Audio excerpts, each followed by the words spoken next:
Hello बच्चों, let's read the question and the question से select the correct statement regarding nickel DMG2 complex compound. Option A, it act as an oxidizing agent because nickel plus 2 cation is having EAN, that is effective atomic number 34.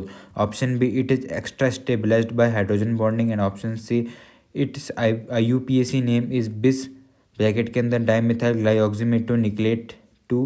Option D, it's ligand content to different donor sites. तो सबसे पहले dimethyl ग्लाइऑक्सीमेटो का structure देखते हैं. तो यहाँ पे इसके अंदर सेंट्रल मेटल के रूप में यहाँ पे निकल प्रेजेंट होता है.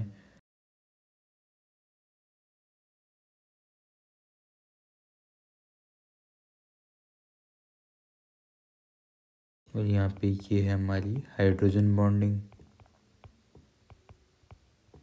अब ऑप्शन ए की बात करते हैं. तो यहाँ पे हमसे पूछा है कि और इफेक्टिव एटॉमिक नंबर क्या होगा. तो effective atomic number simply means कि उस सेंट्रल मेटल आयन के ऊपर कितने इलेक्ट्रॉन्स प्रेजेंट हैं.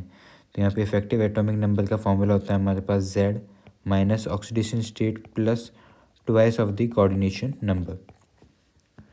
Z की बात करें तो निकिल के लिए वो होता है 28 माइनस ऑक्सीडेशन स्टेट. तो ऑक्सीडेशन स्टेट फाइंड करते हैं सबसे पहले. तो निकिल का जो हमारे पास कॉम्प्लेक्स है DMG2 के साथ, इसके अंदर यहाँ पे X मान लेते हैं निकिल की ऑक्सीडेशन स्टेट प्लस.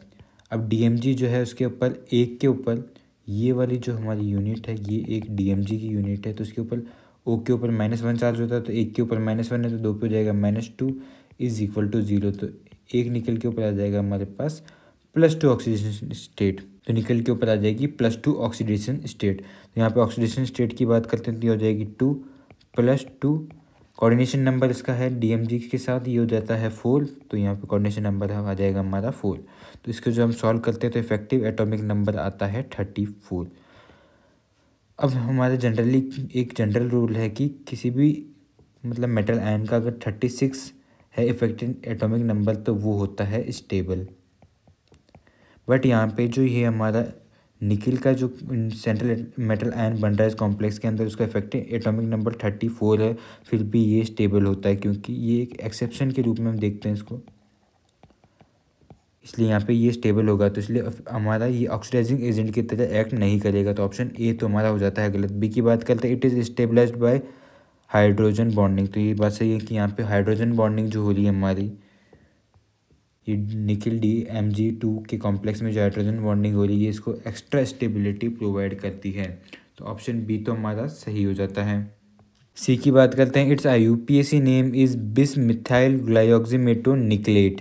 तो यहाँ पे ये हो जाता है हमारा गलत क्योंकि इसके ऊपर इस कॉम्प्लेक्स के ऊपर नेगेटिव चार्ज नहीं है इसलिए ये निकलेट नहीं आएगा. यहाँ पे सिर्फ निकल आएगा, निकिल 2. अगर यहाँ पे नेगेटिव चार्ज प्रेजेंट होता है तब हम यूज़ करते नॉमेनक्लेचर निकलेट. तो ये ऑप्शन भी हमारा हो जाता है गलत. डी की बात करते हैं, it's ligand content to different donor side. अब देखते हैं कि हमारा जो ये कॉम्प्लेक्स था इसके अंदर जो डोनर साइड थी वो थी N.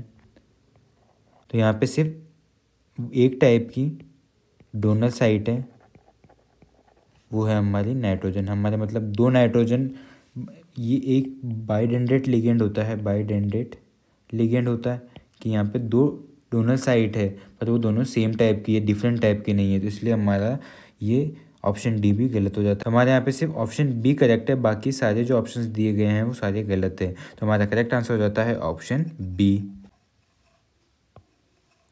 Hope understood it well. All the best.